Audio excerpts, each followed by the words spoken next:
أشهد أن لا إله إلا الله وحده لا شريك له وأشهد أن محمدا عبده ورسوله أما بعد فأعوذ بالله من الشيطان الرجيم بسم الله الرحمن الرحيم الحمد لله رب العالمين الرحمن الرحيم مالك يوم الدين إياك نعبد وإياك نستعين اهدنا الصراط المستقيم صراط الذين أنعمت عليهم غير المغضوب عليهم ولا الضالين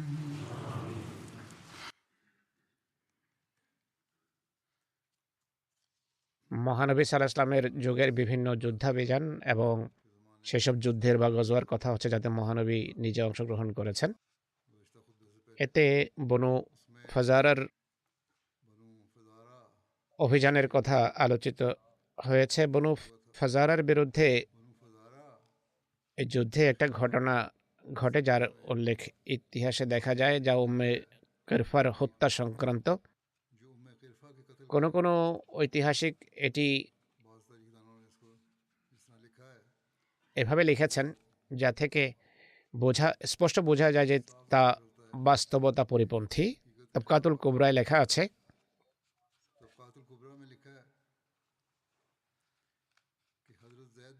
হযরত যায়েদ বিন হারসা ৬ষ্ঠ হিজরিতে ব্যবসার উদ্দেশ্যে সিরিয়া যাত্রা করেন। তার সাথে মহানবী সাল্লাল্লাহু আলাইহি ওয়াসাল্লামের সাহাবীদের বাণিজ্য পণ্য ছিল। তারা যখন কোরা উপত্যকার কাছে পৌঁছেন, বনু ফুজারার একটি শাখা বনু বদরের কিছু লোক তাকে এবং তার সাথীদেরকে প্রহার করে এবং তাদের বাণিজ্য পণ্য ছিনে নিয়ে যায়। হযরত যায়েদ যখন সুস্থ হয়ে ওঠেন তখন মহানবী সাল্লাল্লাহু আলাইহি ওয়াসাল্লামের কাছে আসেন আর তিনি সাল্লাল্লাহু আলাইহি ওয়াসাল্লামকে ঘটনার সংবাদ দেন। হুজুর সাল্লাল্লাহু আলাইহি ওয়াসাল্লাম তাকে আক্রমণকারীদের দিকে প্রেরণ করেন। এই সমস্ত মুসলমান দিনের বেলা আত্মগোপনে থাকতেন, রাতে সফর করতেন, কিন্তু বনু বদর তাদের আগমনের সংবাদ জেনে যায়। তখন যায়েদ এবং তার সাথীরা প্রভাতে সেখানে পৌঁছেন, আল্লাহু আকবার নারা উচ্চকিত করেন। সেখানে যারা উপস্থিত ছিল তাদেরকে পরিবেষ্টন করেন, ঘিরে ফেলেন। উম্মে কিরফা, যে ফাতেমা বিনতে রবিয়া বিন বদর ছিল, আর তার কন্যা জারিয়া বিনতে মালিক বিন হুযায়ফা বিন বদর কে গ্রেফতার করা হয়। জারিয়াকে হযরত সালমা বিন আকওয়া গ্রেফতার করেন আর মহানবী সাল্লাল্লাহু আলাইহি সাল্লামকে উপহার দেন। মহানবী সাল্লাল্লাহু আলাইহি সাল্লাম এরপর হাজাম বিন আবিল ওয়াহাবকে তা উপহার স্বরূপ প্রদান করেন। এ সম্পর্কে ইতিহাসের কোনো গ্রন্থে উম্মে কিরফার হত্যা সংক্রান্ত ঘটনা বিদঘুটে রূপে উপস্থাপন করা হয়েছে, যা ইসলামী শিক্ষা এবং ইসলামী রীতিনীতি সম্মত কোনোভাবে মানা যায় না, কিন্তু এটি আছে ইতিহাসে। কায়েস বিন মুআসসির উম্মে কিরফার উদ্দেশ্যে যাত্রা করেন। এক বৃদ্ধা নারী ছিল। কায়েস অত্যন্ত হিংস্রভাবে তাকে হত্যা করেন। তারা উভয় পায়ে রশি বেঁধে 2 উটের সাথে বেঁধে দেন। এরপর উটগুলো বিপরীত দিকে ছুটিয়ে সেই নারীকে টুকরো টুকরো করে ফেলেন। আর কায়েস আরও 2 ব্যক্তিকে নাকি হত্যা করেছেন। যায়েদ বিন হারসা যখন এই অভিযান থেকে ফিরে আসেন আর মহানবীর দ্বারের কড়া নাড়েন, অর্থাৎ মহানবীর কাছে আসেন, মহানবী উঠে এসে হযরত যায়েদের সাথে মিলিত হন, কোলাকুলি করেন, তাকে চুমু খান, তার খবরাখবর নেন। তিনি মহানবী সাল্লাল্লাহু আলাইহি ওয়াসাল্লামকে আল্লাহ তাআলা যে বিজয় দান করেছেন সেই বিজয়ের সংবাদ প্রদান করেন।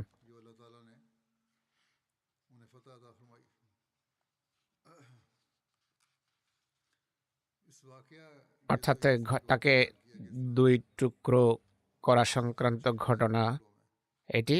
হযরত মির্জা বশির আহমদ সাহেব অবশ্য এই ঘটনাকে প্রমাণ সমৃদ্ধ করে খুব সুন্দরভাবে উপস্থাপন করেছেন। তিনি লেখেন, আবু বকর যুদ্ধাভিযানের স্থলে যেই সিরিয়ার কথা বলা হয়েছে সেটি বলতে গিয়ে ইবনে সাদ এমন একটি যুদ্ধাভিযানের কথা বলেছেন যার আমির ছিল জায়েদ বিন হারসা।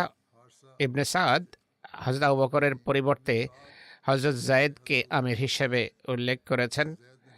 আর বিস্তারিত বিবরণেও মতভেদ করে তিনি লেখেন যে এই অভিযান বনু ফরাজার শাস্তির উদ্দেশ্যে প্রেরিত হয়েছিল, যারা কোরা উপত্যকার পাশে বসবাস করত। তারা মুসলমানদের একটা বাণিজ্য কাফেলায় ছাপা মেরে তাদের সব পণ্য সামগ্রী ছিনে নিয়ে যায়। এই নৈরাজ্যবাদী দলের মূল চালিকা শক্তি ছিল এক নারী যার নাম ছিল উম্মে কিরফা, যে ইসলামের ভয়াবহ শত্রু ছিল। এই মহিলা যখন এই যুদ্ধে ধরা পড়ে, জায়েদের বাহিনীর কায়েস নামের এক ব্যক্তি তাকে হত্যা করে। আর ইবনে সাদ সেই হত্যার ঘটনা লিখেছেন যে তার দুপা দু উটের সাথে বেঁধে দিয়ে উটগুলোকে বিপরীত মুখে ধাবিত করা হয়, যার ফলে নারী মাঝ থেকে দ্বিখণ্ডিত হয়ে যায়। এরপর তার কন্যা সালমা বিন আকওয়ার হাতে তার মরদেহ তুলে দেয়া হয়। এই কাহিনী কিছুটা সংক্ষিপ্ত ভাবে কিন্তু ভিন্ন দৃষ্টিকোণ থেকে ইবনে ইসহাক বর্ণনা করেছেন। এই রওয়ায়াতের ভিত্তিতে স্যার উইলিয়াম মিউর, যিনি একজন প্রাচ্য বিশারদ, যিনি অন্যান্য ইউরোপিয়ান লেখকদের বা ঐতিহাসিকদের তুলনায় ঘটনা বিশদভাবে বর্ণনা করেন, তিনি এই ঘটনাকে মুসলমানদের পাশবিক মন মস্তিষ্কের দৃষ্টান্ত হিসাবে তুলে ধরে এর মাধ্যমে কিতাবের সৌন্দর্য বর্ধন করেন। বরং উইলিয়াম মিউর নিজ কিতাবে উল্লেখের কারণে এটি উল্লেখ করেছে যে এই ঘটনায় মুসলমান একটা পাশবিক কাজ করে। মিউর সাহেব লিখছেন, এবছর মুসলমানদেরকে মদিনা থেকে অনেক অভিযানের উদ্দেশ্যে বের হতে হয়েছে। এই অভিযানগুলোর সবকয়টি উল্লেখযোগ্য নয়। অবশ্য আমি একটি অভিযানের কথা উল্লেখ না করে পারছি না, উইলিয়াম মিউর বলছেন, কেননা মুসলমানদের পক্ষ থেকে এর পরিণতি ঘটেছে একটি অত্যন্ত পাশবিক ঘটনাতে, অর্থাৎ এটি পাশবিক ঘটনায় পর্যবসিত হয়। এই সম্পর্কে বিশ্লেষণাত্মক আলোচনা তুলে ধরে মির্জা বশির আহমদ সাহেব বলছেন যে ঐতিহাসিক এক ঘটনাকে অন্যান্য ঘটনার উপর শুধু এই কারণে প্রাধান্য দিয়ে সে এর মাধ্যমে কিতাবের সৌন্দর্য বর্ধন করেন যে এতে এক জাতির অত্যাচার এবং নির্যাতনের প্রমাণ পাওয়া যায়, এমনটি যে করে সে কোনোভাবে নিরপেক্ষ লেখক প্রমাণিত হতে পারে না। এর অর্থ হলো এই ব্যক্তি পক্ষপাত দুষ্ট ছিল, নিরপেক্ষ গবেষক ছিল না, কেননা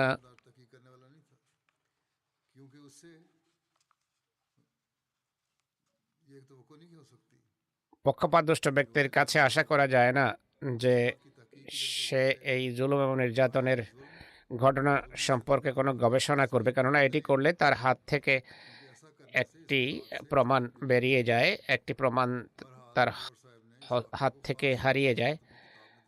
মির সাহেব তার পুস্তকে এটি উল্লেখ করেছেন। তিনি বলছেন যে আমি এখন প্রমাণ করব, আর প্রকাশ পেয়ে যাবে যে এই ঘটনা যা তিনি উল্লেখ করেছেন সম্পূর্ণভাবে ভ্রান্ত। যুক্তি এবং শাস্ত্রীয় প্রমাণ উভয় দৃষ্টিকোণ থেকে এটি ভিত্তিহীন। যৌক্তিক বিষয়ে স্মরণ রাখতে হবে যে এক নারী যার বিরুদ্ধে হত্যার কোনো অভিযোগ নেই তাকে বন্দি করে স্বাভাবিক পরিস্থিতিতে হত্যা করা, আর হত্যাও সেইভাবে করা যা এর রওয়ায়াতে উল্লেখ করা হয়েছে, তা অসম্ভব। ইসলাম তো রণক্ষেত্রেও নারীকে হত্যা করা থেকে কঠোরভাবে বারণ করে। এ সম্পর্কে হুজুর সাল্লাল্লাহু আলাইহি ওয়াসাল্লাম বহুবার স্পষ্ট করেছেন।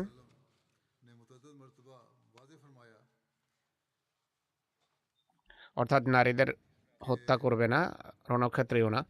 হাদিসে আছে একবার রণক্ষেত্রে যুদ্ধের ময়দানে কোনো শত্রু গোত্রের এক নারীর লাশ হস্তগত হয়, যদিও জানা যায়নি যে কিভাবে কার হাতে নারী নিহত হয়েছে।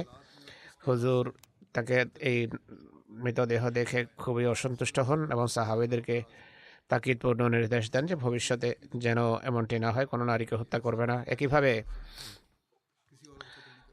মহানবী যখন কোনো সেনাবাহিনী প্রেরণ করতেন, অন্যান্য নসিহতের পাশাপাশি সাহাবীদেরকে এই নসিহত করতেন যে কোন নারী এবং শিশুকে হত্যা করা যাবে না। এই নীতিগত দিক নির্দেশনার সত্ত্বেও সাহাবীদের সম্পর্কে, সাহাবীদের মধ্য থেকে যায়েদ বিন হারসা সম্পর্কে, যিনি বলা যায় মহানবীর ঘরের সদস্য ছিলেন, এই কথা মনে করা যে তিনি কোনো নারীকে এইভাবে হত্যা করে থাকবেন বা করিয়েছেন যেভাবে ইবনে সাদ বর্ণনা করেছেন, তা কোনোভাবে গ্রহণযোগ্য হতে পারে না। রায়তে নিঃসন্দেহে হত্যার বিষয়টি জায়েদের প্রতি আরোপ করা হয়নি, বরং অন্য মুসলমানের প্রতি আরোপ করা হয়েছে।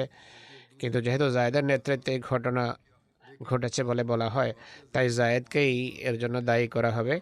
আর জায়েদ সম্পর্কে এটি মনে করা যে তিনি মহানবী সাল্লাল্লাহু আলাইহি ওয়াসাল্লামের শিক্ষা জানা সত্ত্বেও এমন কাজের অনুমতি দিয়ে থাকবেন, তা গ্রহণযোগ্য হতে পারে না। কোনো নারী যদি কোনো অপরাধ করে, সেই অপরাধের শাস্তি নিঃসন্দেহে সে পাবে।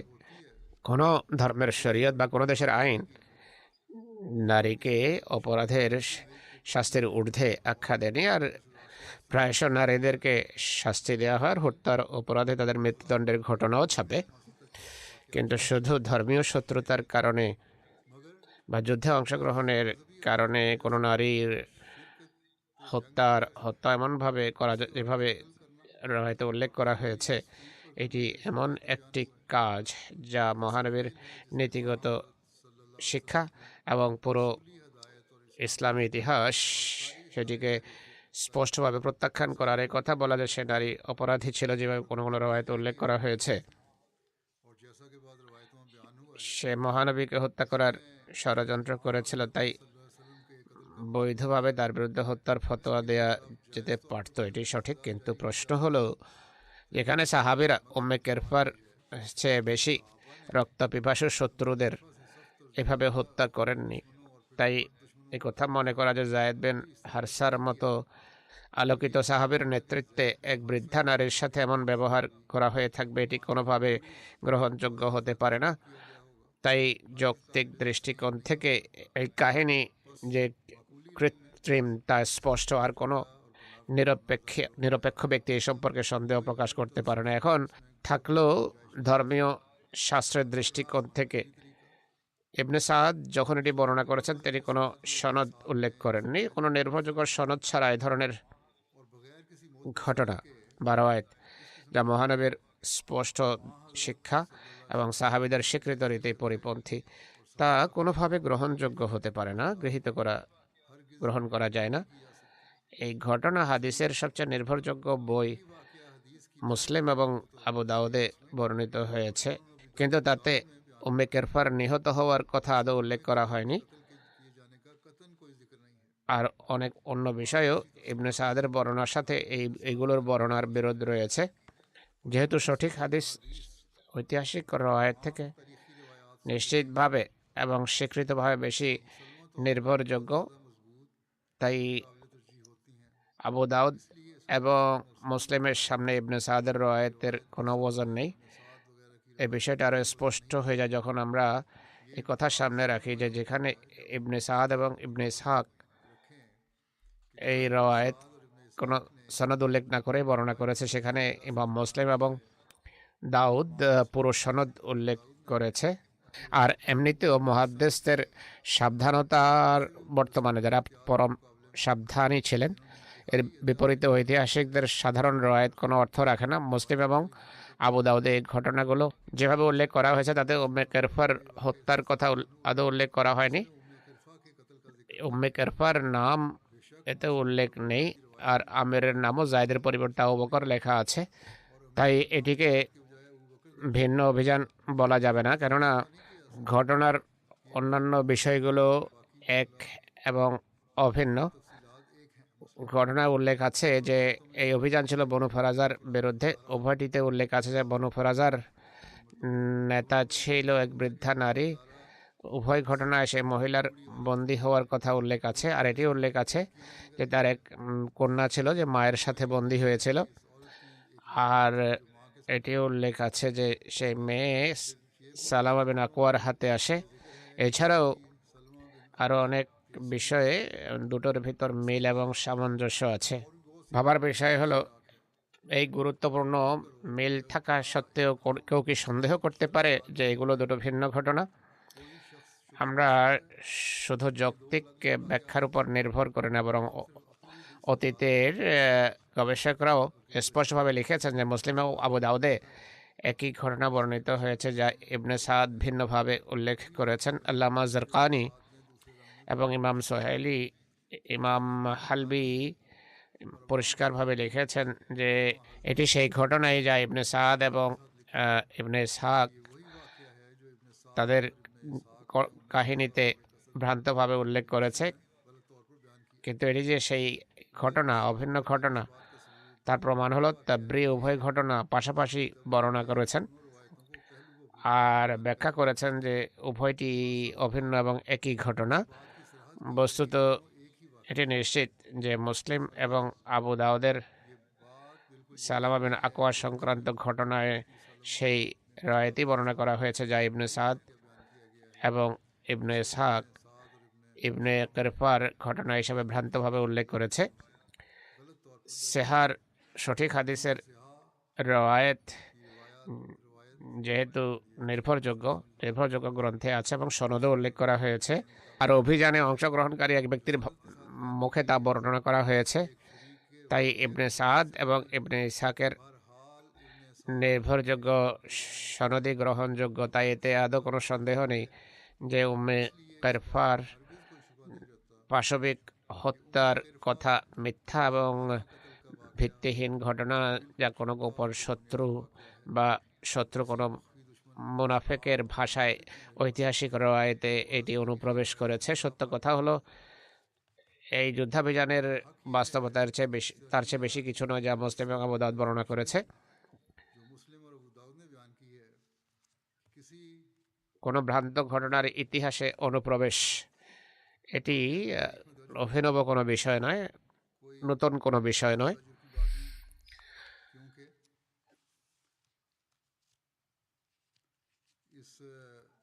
এমন দৃষ্টান্ত সব জাতি এবং সব দেশের ইতিহাসে খুঁজে পাওয়া যাবে, কিন্তু একটা বিষয় অবশ্যই আশ্চর্যের বিষয়, উইলিয়ামের মতো মানুষ এই ঘটনা কোনো গবেষণা না করে, বিশ্লেষণ না করে তার কিতাবে স্থান দেবে আর প্রকাশ্যে বলবে যে এর উল্লেখের কারণ হলো এর মাধ্যমে মুসলমানদের এক পাশবিক কর্মের প্রমাণ পাওয়া যায়। যাই হোক, এই ঘটনা সম্পূর্ণভাবে ভ্রান্ত এবং মিথ্যা। যেমন কোনো ঘটনা ঘটেছে এমন সব কথা মিথ্যা। আবদুল্লাহ বিন আতিক একটি যুদ্ধাভিযানের উল্লেখ হবে এখন। আবু রাফের দিকে এটি পরিচালিত হয়েছে। ইবনে সাদ বর্ণনা করেন, ষষ্ঠ হিজরির রমজান মাসে এই অভিযান পরিচালিত হয়েছে। বিভিন্ন বই থেকে মির্জা বশির আহমদ সাহেব বিভিন্ন তারিখ উল্লেখ করেছেন। তিনি বলেন, আবু রাফের হত্যার যুগ সম্পর্কে মতভেদ রয়েছে। বুখারী জোহরির অনুকরণে নির্দিষ্ট তারিখ উল্লেখ করার পরিবর্তে সেটিকে কাব বিন আশরাফের হত্যার অনুরূপ একটি বিষয় আখ্যায়িত করেছেন। এটি সঠিক। এসব ঘটনা একসাথে একত্রিত করে একসাথে বর্ণনা করা হয়েছে এই জন্য যে এই ঘটনা একটি অন্যটির সাথে সাদৃশ্য রাখে। তবে সেটিকে 3 হিজরিতে কাব বিন আশরাফের মৃত্যুর ঘটনার পর বলে উল্লেখ করেছে। ওয়াকেদি 4 হিজরির কথা বলেছে। ইবনে হিশাম ইবনে ইসহাকের অনুসরণে বনু কুরাইজার যুদ্ধের পর সেটিকে রেখেছে, যা 5ম হিজরিতে হয়েছিল। এটিকে 6ষ্ঠ হিজরির প্রথম দিকে বলে মনে করা হয়, কিন্তু ইবনে সাদ 6ষ্ঠ হিজরিতে হয়েছে বলে উল্লেখ করেছে। আর সাধারণ ঐতিহাসিকরা ইবনে সাদকেই অনুকরণ করে। ইবনে সাদ বর্ণনা করেন, পরীক্ষার যুদ্ধ এবং বনু কুরাইজার বিষয়টি যখন নিষ্পত্তি হয়, সালাম বিন আবি হুকাইক বা আবু রাফে তাদের একজন ছিল যে মহানবীর বিরুদ্ধে সৈন্য সমারোহ করেছে, আর অস গোত্র ওহদের যুদ্ধের পূর্বে কাব বিন আশরাফকে মহানবীর শত্রুতা এবং তার বিরুদ্ধে মানুষকে উত্তেজিত করার কারণে হত্যা করেছিল। আর এই কারণে খজরজ গোত্র মহানবী সাল্লাল্লাহু আলাইহি সাল্লামের কাছে সালাম বিন আবিল হুকাইকে হত্যা করার অনুমতি চায়। তখন সে খাইবারে বসবাস করছিল, তিনি তাদেরকে অনুমতি দেন। এই উভয় গোত্র অর্থাৎ অস ও খাজরাজ গোত্র মহানবীর যুগে তার সন্তুষ্টি অর্জনের জন্য দুটো নর উটের মতো পরস্পরের সাথে প্রতিযোগিতা করত। অস গোত্র মহানবীর সন্তুষ্টির জন্য কোনো কাজ করলে খাজরাজ গোত্রের সদস্যরা বলতো যে এরা নিজেদের এই অবদানের কারণে মহানবীর দৃষ্টিতে এবং ইসলামে আমাদের চেয়ে এগিয়ে যাবে, তাই যতক্ষণ অনুরূপ কোনো কাজ করার সুযোগ না পেত তারা ক্ষান্ত হতো না। আর হজরত যদি এমন কোনো কাজ করত তাহলে অসও তাদের অনুরূপ কাজ করার চেষ্টা করত। অস গোত্রের সদস্যরা যখন কাব বিন আশরাফকে হত্যা করে মহানবীর প্রতি শত্রুতার কারণে, তখন হজরতের লোকেরা বলে যে অস গোত্র এই কাজের কারণে কখনো আমাদের উপর শ্রেষ্ঠত্ব অর্জন করতে পারবে না। আর এমন কাজে তাদের নিজেদের মাঝে প্রতিযোগিতা লেগেই থাকতো যা তাদেরকে খোদা এবং তার রসুলের নৈকট্য দানে সহায়ক হতো। তাই তারা চিন্তা করে যে এমন ব্যক্তি কে আছে যে মহানবীর শত্রুতায় কাব বিন আশরাফের সমতুল্য। তখন তারা আবি হুকাইকের কথা চিন্তা করে যে খাইবারে বা হেজাজের কোন এলাকায় বসবাস করত। ইবনে সাদ বলে খাইবার বলে আবু রাফে বিন আবিল হুকাইক গাতফান এবং পার্শ্ববর্তী মুশরিক গোত্রগুলোকে সমবেত করেছে আর তাদের জন্য মহানবীর বিরুদ্ধে যুদ্ধের উদ্দেশ্যে অনেক বড় ভাতা নির্ধারণ করেছে। খজরজ এ কারণে মহানবীর কাছে তাকে হত্যা করার অনুমতি চায়। হুজুর সাল্লাল্লাহু আলাইহি ওয়াসাল্লাম তাদেরকে অনুমতি দেন। এভাবে খজরজের বনু সালমার 5 ব্যক্তি আবদুল্লাহ বিন আতিক, মাসুদ বিন সিনান, আবদুল্লাহ বিন উনাইস জহনি যে আনসারের মিত্র ছিল, এছাড়া আবু কাতাদা, হারস বিন রবি, খাজাই বিন আসওয়াদ বের হয়। তারা সবাই বেরিয়েছে উদ্দেশ্যে। মোহাম্মদ বিন ওমর এবং ইবনে সাদের মতে আসাদ বিন হুজাই আসলাম গোত্র থেকে আনসারদের মিত্র ছিল। বারা বিন আজেব আবদুল্লাহ বিন উতবার নামও যোগ করেছে বুখারীর অনুসরণে। তো 6 ব্যক্তি হলো ইবনে উকবা আর সোহেলি আসাদ বিন হারামকে বৃদ্ধি করেছে, ভাবে 7 ব্যক্তি হলো। মহানবী সাল্লাল্লাহু আলাইহি ওয়াসাল্লাম আবদুল্লাহ বিন আতিককে তাদের আমির নিযুক্ত করেন এবং শিশু এবং নারীদের হত্যা করতে তাদেরকে বারণ করেন। এখানে স্পষ্টভাবে রাসূলুল্লাহ বলে দিয়েছেন। বুখারীতে আবু রাফের হত্যার বিস্তারিত বিবরণ যেভাবে তুলে ধরা হয়েছে তা হলো বারা বিন আযিব বর্ণনা করেন, আবু রাফে মহানবী সাল্লাল্লাহু আলাইহি ওয়াসাল্লামকে অনেক কষ্ট দিত, যাতনা দিত, তার বিরুদ্ধে শত্রুদের সাহায্য করত। হেজাজ অঞ্চলে নিজের দুর্গে বসবাস করত। লোকেরা যখন তার দুর্গের কাছে পৌঁছে সূর্য অস্ত যায়, মানুষ তাদের গবাদি পশু নিয়ে ফিরে আসে। আবদুল্লাহ বিন আতিক সাথীদেরকে বলেন, তোমরা নিজ জায়গায় অবস্থান করো, আমি যাচ্ছি। কোনো কৌশল অবলম্বন করে দারোয়ানের দৃষ্টি এড়িয়ে আমি ভিতরে যাব। তিনি যান, দরজার কাছে ফটকের কাছে পৌঁছে যান, এরপর একটা কাপড় আবৃত করে নেন নিজেকে, যেভাবে মানুষ প্রকৃতির ডাকে সাড়া দিতে গিয়ে করে। তখন সবাই ভিতরে চলে যায়। এক রওয়ায়াতে আছে আবদুল্লাহ বিন আতিক বর্ণনা করেছেন, আমি একটা কৌশল অবলম্বন করছিলাম দুর্গে প্রবেশের জন্য। তখন দুর্গবাসীরা তাদের এক গাধা খুঁজে পাচ্ছিল না। তারা বলে যে আলো নিয়ে তার সন্ধানে বের হওয়া উচিত। তিনি বলেন, আমি ভয় পেলাম যে কোথাও আমাকে দেখে না নেয়। তিনি বলেন, আমি আমার মাথা ঢেকে ফেলি, তাদেরকে এই ধারণা দেওয়ার জন্য যে আমি প্রকৃতির ডাকে সাড়া দিচ্ছি। বুখারীর রওয়ায়াত এটি। দারোয়ান তাকে ডাকে, হে আল্লাহর বান্দা, যদি ভিতরে আসতে চাও তাহলে আসো, আমি দুর্গের দরজা বন্ধ করতে যাচ্ছি। আমি দুর্গে প্রবেশ করি, ভিতরে গিয়ে আত্মগোপন করি। আমি এক রওয়ায়াত অনুসারে আমি ভিতরে যাই, এরপর গাধা বাঁধার জায়গায় দরজার কাছে গিয়ে আত্মগোপন করি। মানুষ যখন দুর্গে প্রবেশ করে আর দরজা বন্ধ করে সে এক, পেরেকের সাথে চাবি লটকিয়ে দেয়। তিনি বলেন আমি উঠে চাবির দিকে যাই, চাবি হস্তগত করি আর দরজা খুলে ফেলি। এক রওয়ায়াত অনুসারে সব আওয়াজ যখন নিস্তব্ধ হয়ে যায় তখন আমি বের হই। তিনি বলেন আমি দারোয়ানকে দেখি, সে একটি তাকে দুর্গের চাবি রাখে। এটি বুখারীর রওয়ায়াত। রাতের বেলা মানুষ আবু রাফের সাথে আসর বসাতো, তার বালাখানা এসেছিল। আমার দৃষ্টি ছিল তাদের প্রতি। বৈঠকে অংশগ্রহণকারীরা চলে যায়। এক রওয়ায়াত অনুসারে মানুষ আবু রাফের কাছে রাতের খাবার খায়, গপ্পবাজি চলতে থাকে। এরপর মানুষ তার নিজ নিজ গৃহে ফিরে যায়। এটি বুখারীর রওয়ায়াত। এরপর আমি সিঁড়ি বেয়ে উপরে উঠি। প্রত্যেক দরজা যেটি আমি খুলতাম তা ভিতর থেকে বন্ধ করে দিতাম। মনে মনে ভাবলাম মানুষ আমার পদধ্বনি শুনলেও তাকে হত্যা করা পর্যন্ত কেউ আমার কাছে পৌঁছতে পারবে না। আমি তার কাছে যাই, অন্য রওয়ায়াতে আছে। আমি এরপর তার ভবনের দরজার দিকে যাই এবং বন্ধ করে দেই। এরপর সিঁড়ি বেয়ে আবু রাফের কাছে যাই। এটিও বুখারীর রওয়ায়াত। আমি দেখি সে এক অন্ধকার কক্ষে তার পরিবারের সদস্যদের মাঝে শুয়ে আছে। আমি জানতাম না সে কোন জায়গায় আছে। আমি বললাম হে আবু রাফে। সে জিজ্ঞেস করে কে। আমি আওয়াজ এদিক থেকে আসে অনুমান করে সেদিকে যাই, তরবারির আঘাত করি। আমি কিছুটা ভীতত্রস্ত ছিলাম, আমার আঘাত কার্যকর হয়নি। সে চিৎকার করে, সঠিক তরবারি লাগেনি, চিল্লা করে। তখন আমি কামরা থেকে বেরিয়ে আসি, কিছুক্ষণ ছিলাম, এরপর আবার ভেতরে যাই তার যেন আমি তার সাহায্যে, এটি বোঝাতে চাচ্ছিলাম যে আমি সাহায্যের জন্য এসেছি। আমি জিজ্ঞেস করলাম আবু রাফে ব্যাপার কি, এই আওয়াজ কোন দিক থেকে আসলো। আমি আওয়াজ স্বর পরিবর্তন করে তাকে বললাম ব্যাপার কি, আওয়াজ কোত্থেকে এলো। সে বলে তুমি ধ্বংস হও, কক্ষে কেউ আছে যে আমাকে আঘাত করেছে তরবারি দিয়ে। হযরত আব্দুল্লাহ বিন আতিক বলেন এরপর আমি আরেকবার আঘাত করি তার আওয়াজ শুনে।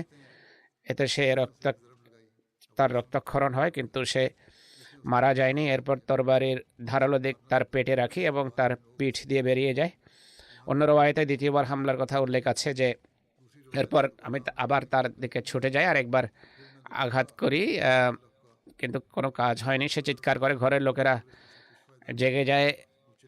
তিনি বলেন আমি স্বর পরিবর্তন করে আবার আসি সাহায্যকারী সেজে। আমি দেখি যে সে চিৎ হয়ে শুয়ে আছে। আমি তরবারি তার পেটে ঢুকিয়ে দেই। এক পর্যায়ে হাড় ভাঙার শব্দ শুনতে পাই। এটি বুখারীর রওয়ায়াত। আমি নিশ্চিত হই যে আমি তাকে হত্যা করেছি। এরপর একে একে দরজা খুলি এবং শেষ সিঁড়িতে পৌঁছে যাই। এরপর আমি মাটি মনে করে পা রাখি, কিন্তু সেটি সিঁড়ির উপরে আমার পা ছিল, কিন্তু আমি পড়ে যাই। সেটি শেষ সিঁড়ি ছিল না। এরপর আরও কিছু সোপান অতিক্রম করা বাকি ছিল। চন্দ্রিমার সেই রাতে আমার পায়ের গোছার হাড় ভেঙে যাওয়ার রওয়ায়াত অনুসারে আমার পায়ের সন্ধিস্থল থেকে হাড় খুলে যায়। আমি পাগড়ি দিয়ে বেঁধে যাত্রা করে এসে দরজায় বসে যাই। ভাবছিলাম আজ রাতে বাইরে বের হব না যতক্ষণ এটি নিশ্চিত না হই যে আমি কি তাকে হত্যা করেছি। প্রভাতে যখন মোরগ ডাকে, যেভাবে মোরগ ডেকে থাকে, মোরগের ডাক শুনতেই তার মৃত্যুর সংবাদদাতা দেয়ালে বা পাঁচিলের উপর দাঁড়িয়ে বলে যে হে জাজের লোকেরা, আমি ব্যবসায়ীর বা তাজের মৃত্যুর সংবাদ দিচ্ছি। তখন আমি আমার সাথীদের কাছে ফিরে আসি, তাদেরকে বলি যে আমি তোমাদের মুক্তির সংবাদ দিচ্ছি, আল্লাহ তাআলা শত্রুকে হত্যা করেছেন। এরপর মহানবীর কাছে ফিরে আসি এবং তাকে অবহিত করি। তিনি আমাকে বলেন তোমার পা এগিয়ে দাও। আমি আমার পা এগিয়ে দেই। তিনি পায়ে হাত বুলিয়ে দেন। এমন মনে হলো যেন এতে কোনো কষ্টই ছিল না কোনো সময়। এরপর অন্য রওয়ায়াতে আছে, আব্দুল আতিক বর্ণনা করেন, আমি আমার সাথীদের কাছে ফিরে আসি দোদুল্যমান অবস্থায় আর বললাম যাও মহানবীকে শুভ সংবাদ দাও, আমি যেতে পারবো না যতক্ষণ পর্যন্ত মৃত্যুর সংবাদদাতার সংবাদ না শুনব। প্রভাতে মৃত্যুর সংবাদদাতা পাঁচিলে উঠে বলে যে আবু রাফের মৃত্যুর সংবাদ দিচ্ছি। আব্দুল্লাহ বিন আতিক বলতেন আমি উঠে হাঁটতে আরম্ভ করি। আমার কোনো কষ্টই ছিল না তখন। আমি আমার সাথীদের কাছে পৌঁছে যাই তাদের মহানবীর কাছে পৌঁছার পূর্বে। একটি রওয়ায়াত অনুসারে তার কষ্ট মহানবীর কাছে আসার পূর্বেই দূরীভূত হয়ে যায়। ইমাম বুখারী হযরত বারা বিন আযিবের পক্ষ থেকে এই ঘটনা বর্ণনা করেছেন। তাদের উল্লেখ আছে আব্দুল্লাহ বিন আতিক একাই আবু রাফেকে হত্যা করেছেন, কিন্তু ইবনে উকবা, ইবনে ইসহাক, মোহাম্মদ বিন ওমর এবং ইবনে সাদরা বলেছেন আব্দুল্লাহ বিন আতিকের সাথে তার সব সাথী ছিলেন, তারা সবাই হত্যায় অংশ নিয়েছেন। হযরত মির্জা বশির আহমদ সাহেব এই ঘটনাকে বিশ্লেষণাত্মক চিত্র তুলে ধরেছেন। তিনি বলেন, যেসব ইহুদি নেতার নৈরাজ্য সৃষ্টিকারী এবং উত্তেজনাকর আচরণের কারণে পঞ্চম হিজরির শেষের দিকে মুসলমানদের বিরুদ্ধে আহজাবের যুদ্ধের ভয়াবহ হামলা হয়, তাদের মধ্য থেকে হুইয়া বিন আখতাব বনু কুরাইজার সাথে নিজের পরিণতি দেখেছে। কিন্তু সালাম বিন আবিল হুকাইক, যার ডাকনাম ছিল আবু রাফে, তখনও খায়বারের এলাকায় স্বাধীনভাবে লাগামহীনভাবে নৈরাজ্য সৃষ্টির কাজে মত্ত ছিল। বরং আহজাবের যুদ্ধে লাঞ্ছনাকর ব্যর্থতা আর বনু কুরাইজার পরিণতি তার শত্রুতা আরও বাড়িয়ে দিয়েছে। গতফান গোত্র যেহেতু খায়বারের পাশে বসবাস করত, আর খায়বারের ইহুদি আর নজদের গোত্রগুলো প্রতিবেশীর মতোই বসবাস করত, তাই আবু রাফে যে অনেক বড় এক ব্যবসায়ী এবং সবচেয়ে সম্পদশালী এক লোক ছিল, সে নজদের বন্য এবং যুদ্ধাংদেহী গোত্রগুলোকে মুসলমানদের বিরুদ্ধে খেপাত।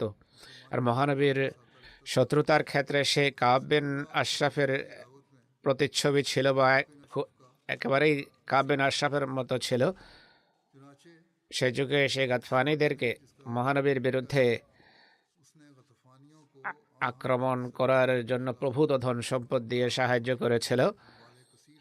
ইতিহাস থেকে প্রমাণিত যে শাবান মাসে সাদ গোত্রের পক্ষ থেকে যে আশঙ্কার সম্মুখীন ছিল মুসলমানেরা, যাদেরকে দমনের জন্য হযরত আলীর নেতৃত্বে একটি সেনাদল মদিনা থেকে পাঠানো হয়েছিল, তার পেছনে হাত ছিল খায়বারের ইহুদিদের, যারা আবু রাফের নেতৃত্বে এসব দুষ্কৃতিমূলক কর্মে লিপ্ত ছিল।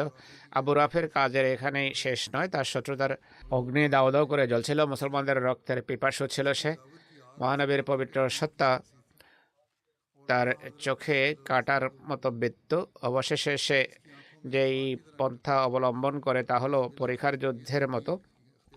সে গতফান এবং অন্যান্য গোত্র সফর করে আর মুসলমানদেরকে ধ্বংস করার জন্য এক বিশাল সেনাবাহিনী আবার সমবেত করা আরম্ভ করে।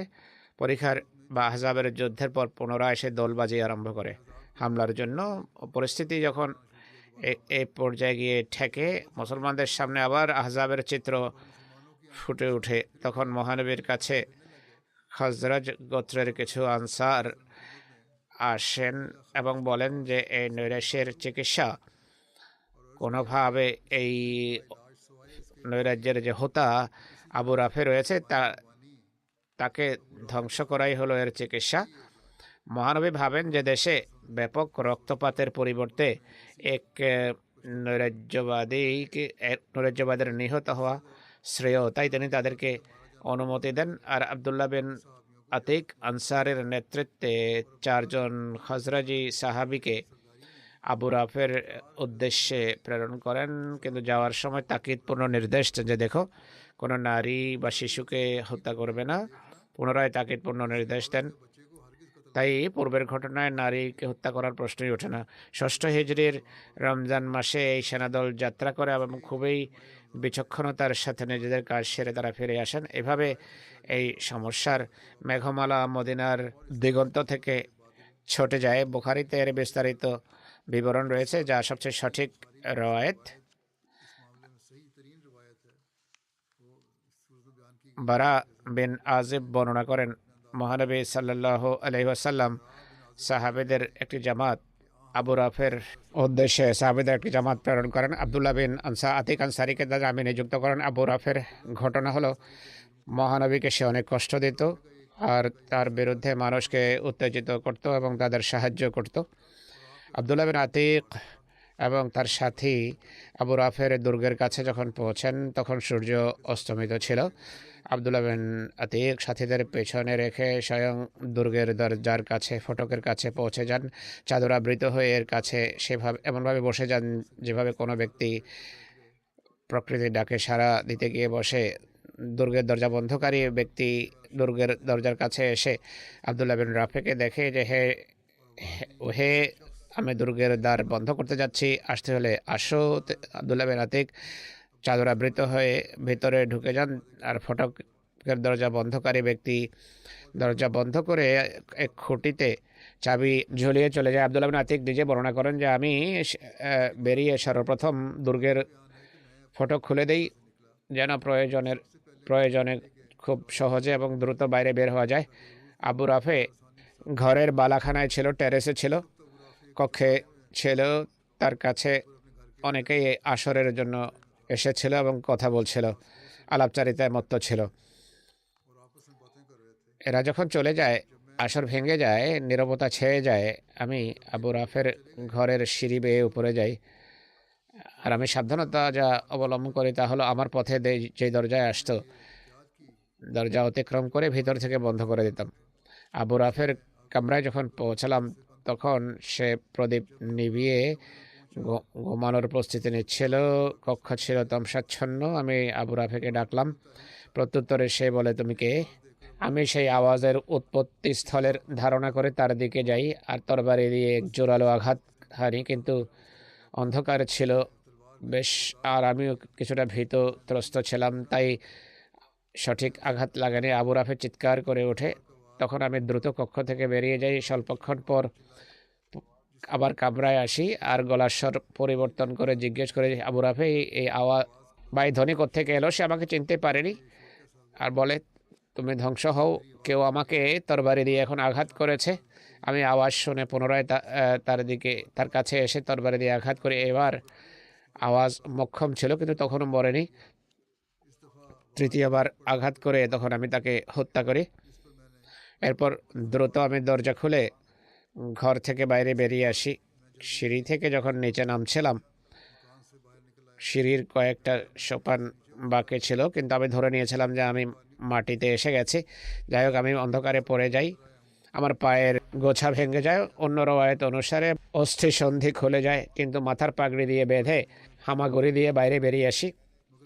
কিন্তু মনে মনে বলি, যতক্ষণ আবু রাফের মৃত্যুর ব্যাপারে নিশ্চিত না হব আমি এখান থেকে যাচ্ছি না। আমি দুর্গের কাছেই এক জায়গায় আত্মগোপনে বসে থাকি। প্রভাতে দুর্গের ভেতর থেকে কারো ধ্বনি আমার কর্ণগোচর হয় যে আবু রাফে ব্যবসায়ী, হেজাজের আবু রাফে ব্যবসায়ী মারা গেছে। এরপর উঠে ধীরে ধীরে আমার সাথীদের সাথে এসে মিলিত হই। এরপর মদিনায় এসে আমরা মহানবী সাল্লাল্লাহু আলাইহি ইসলামকে আবু রাফের নিহত হওয়ার সংবাদ দেই। তিনি সাল্লাল্লাহু আলাইহি ইসলাম পুরো ঘটনা শুনে আমাকে বলেন যে তোমার পা এগিয়ে দাও। আমি পা এগিয়ে দেই। হুজুর সাল্লাল্লাহু আলাইহি ইসলাম দোয়া করে আমার পায়ে তার পবিত্র হাত বুলান। এরপর আমার এমন মনে হলো যে আমার কোনো কষ্টই নেই। অন্য রওয়ায়েত অনুসারে আবদুল্লাহ বিন আতিক যখন আবু রাফের উপর হামলা করে, তার স্ত্রী গলা ফাটিয়ে চিৎকার করে। তখন আমার চিন্তা হলো যে কোথাও তার চিৎকার শুনে অন্যরা না বুঝে যায়। তখন আমি তার স্ত্রীকে মারার জন্য তরবারি উঠাই, কিন্তু মহানবীর কথা মনে পড়ে। তিনি বলেছেন নারীদেরকে হত্যা করবে না, তাই আমি এই কাজ থেকে বিরত থাকি। এখানেও একই কথা যে নারীদের হত্যা করতে বারণ করেছেন, অথচ ভয়াবহ পরিস্থিতি ছিল। আবু রাফের কে হত্যা করার বৈধতা কী ছিল এ সম্পর্কে এখানকার বিতর্কের প্রয়োজন নেই। আবু রাফের রক্ত ঝরানো সব কার্যক্রম ইতিহাসের এক উন্মুক্ত অধ্যায়। নীতিগতভাবে এতটা মনে রাখতে হবে যে তখন মুসলমানদের অবস্থা খুবই দুর্বল ছিল, চতুর্দিক থেকে সমস্যা কবলিত ছিল। চতুর্দিকে বিরোধিতার অগ্নি দাউ দাউ করে জ্বলছিল, যেন সারা দেশ মুসলমানদেরকে নিশ্চিহ্ন করার জন্য ছিল ঐক্যবদ্ধ।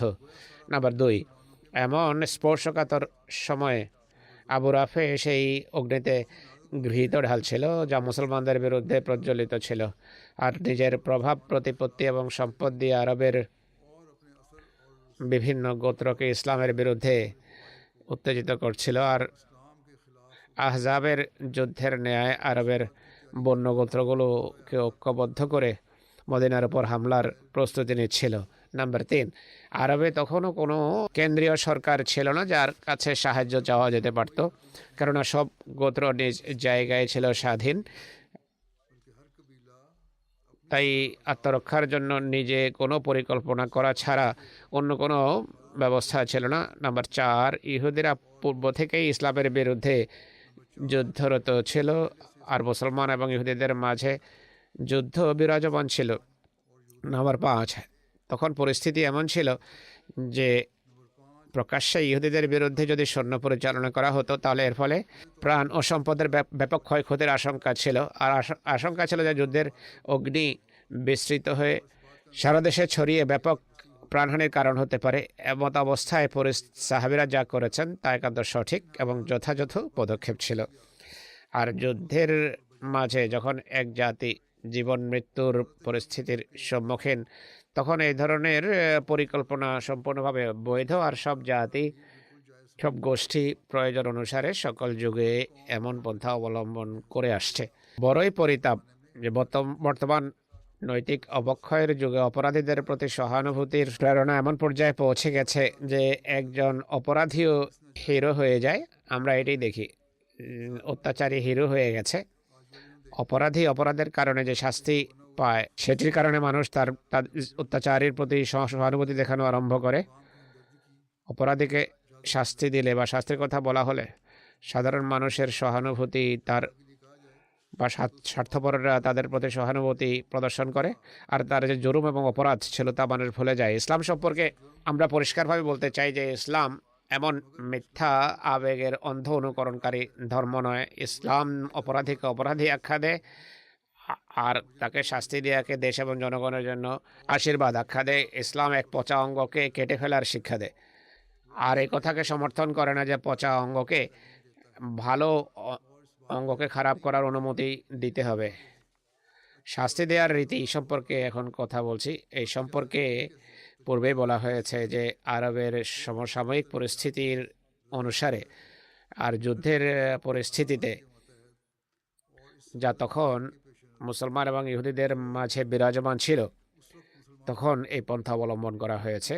গণনিরাপত্তার দিক থেকে এটি সঠিক পদক্ষেপ ছিল, তখন যথাযথ ব্যবস্থা ছিল। আব্দুল্লাহ বিন আতিকের পায়ের গোছার আরোগ্য সম্পর্কে রওয়ায়েতে স্পষ্টভাবে উল্লেখ করা হয়নি যে এটিকে নিদর্শনমূলকভাবে হয়েছে নাকি ধীরে ধীরে স্বাভাবিক প্রক্রিয়ায় হয়েছে।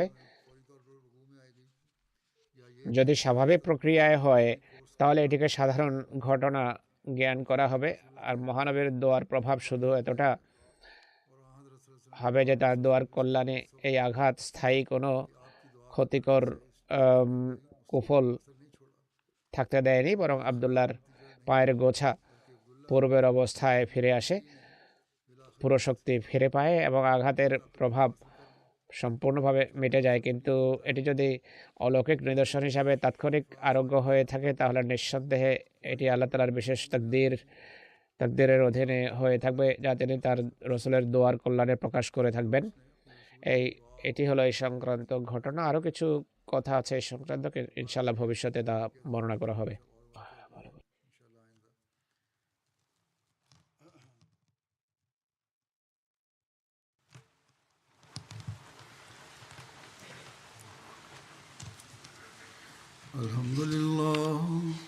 الحمد لله نحمده ونستعينه ونستغفره ونؤمن به ونتوكل عليه ونعوذ بالله من شرور أنفسنا ومن سيئات أعمالنا من يهده الله فلا مضل له ومن يضلل فلا هادي له ونشهد أن لا إله إلا الله ونشهد أن محمدا عبده ورسوله